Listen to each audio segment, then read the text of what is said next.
Ladies and gentlemen, welcome back to Driven Wild. Today we are talking about tell the U.S. Department of Labor why you dash. So, as we all know, Doordash sends out all these emails, whether they're newsletters, whether there's an update, or some summary of status. This time they're asking us to help them keep us independent contractors, as with Biden and with Department of Labor wants to turn independent contractors into employees. Now, BC sent me this email. BC's, thank you so much for sending me this email and making this video possible. So with that said, I want to go over what BC is saying, some thoughts that I have on the subject, and everything in between. So with that said, let's get started. Reminds me of the phrase, it never ends well for the chicken. The thing is, Uber, during the AB5 fiasco, made all kinds of threats and spent a lot of money to prove it treated drivers like independent contractors. Then reversed itself and took away all the good changes it had made. It annoyed customers and drivers with spam messages to vote for Prop 22. In fact, the only one I trust less than Doordash about this issue is the government. Let's go over a few points on this subject. There's a lot of things during the AB5 fiasco that was just messed up. And then making a bunch of good changes and then changing them back is not too far different than what Doordash is known to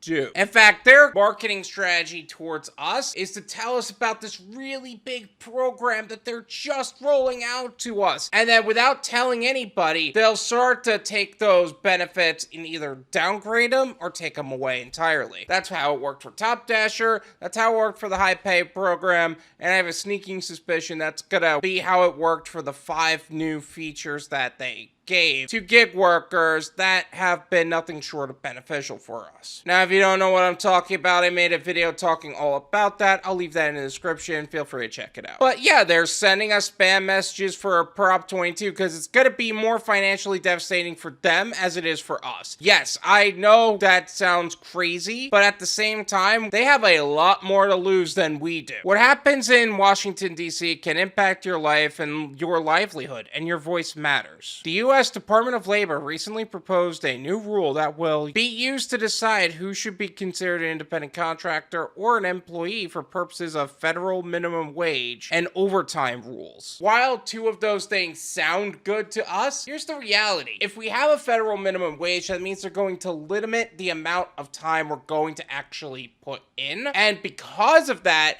remove the flexibility factor that we value so highly. And the overtime rules, they're not going to let us drive for as long as we want either. That is one of the major benefits of the gig economy. You can go on for as little or as much as you want. They're trying to take away the freedom and flexibility of the gig economy by making more people into employees. And honestly, it needs to stop. Policymakers need to hear from dashers like you about why you value your independence and the impact that dashing has on your ability to make ends meet, especially as cost of living increases. And that's very true because of inflation and everything else. To send a letter telling policymakers about why you value the unique flexibility that makes dashing work for you, click below. I'm going to leave the link to the page that it sends you in the description, so you can also send a letter if you so decide. This is my opinion.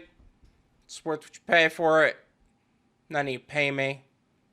There you go. Here's the reality of the government, of all of these gig apps and everything else. The government wants people to be employees. They don't want us to have the freedom that we have. And realistically speaking, they're not going to do what's right by us at the end of the day. And it's true. The only people that we could trust less than the gig companies we work for is the United States of America, which is really sad. Now, about why Doordash and Uber and all of these gig companies want us to stay as independent contractors, here's the other side to that. While we don't necessarily love how they operate, they're right. We don't want to be employees. We don't want to be forced into a situation we don't want to be in. We want to have the freedom and flexibility that we want. This type of platform work as far as Uber Eats, DoorDash, Grubhub, even if you're going into other niches, even if you're going into operations that are not necessarily, you work from your car, you work from home, whatever, the government wants you to become an employee and work for them. That's really all it is at the end of the day. While DoorDash, Uber Eats, Grubhub, they get the most benefit and save the most money, we get the benefit of choosing our own hours, working as much as we want, working as little as we want. Now, is change inevitable at some point?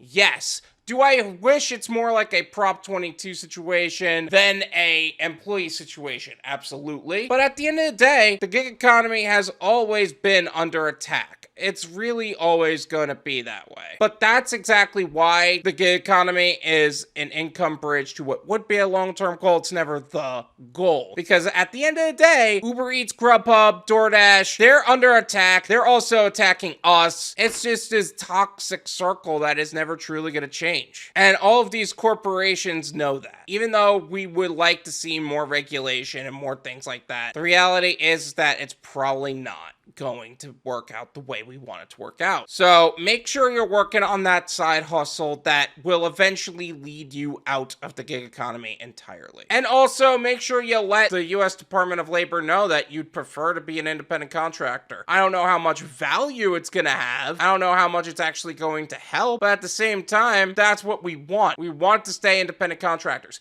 Even if you are forced to be in the gig economy because you got laid off or something like that, you would rather this be a gig that you could fall back on than be forced to be an employee here. Let's be realistic about that. Out of all the jobs you would want to be a W-2 job, this is not it. I promise you that. The gig economy is not only a fallback plan for when things go south, it is a opportunity where most people have made more from in DoorDash, Uber Eats, Grubhub than they have in their W-2 jobs, which is really impressive. Honestly, I really hope that DoorDash, Uber Eats, and Grubhub ending up fending off the government this time, but I would highly recommend sending out a letter on this subject because we as gig workers want to stay independent contractors. We don't want the regulation of the U.S. government because we know that's not going to end well for us at the end of the day. Thank you so much for watching. I really appreciate it. As always, make sure to hit the like button, subscribe if you're new, and I'll see you guys next time.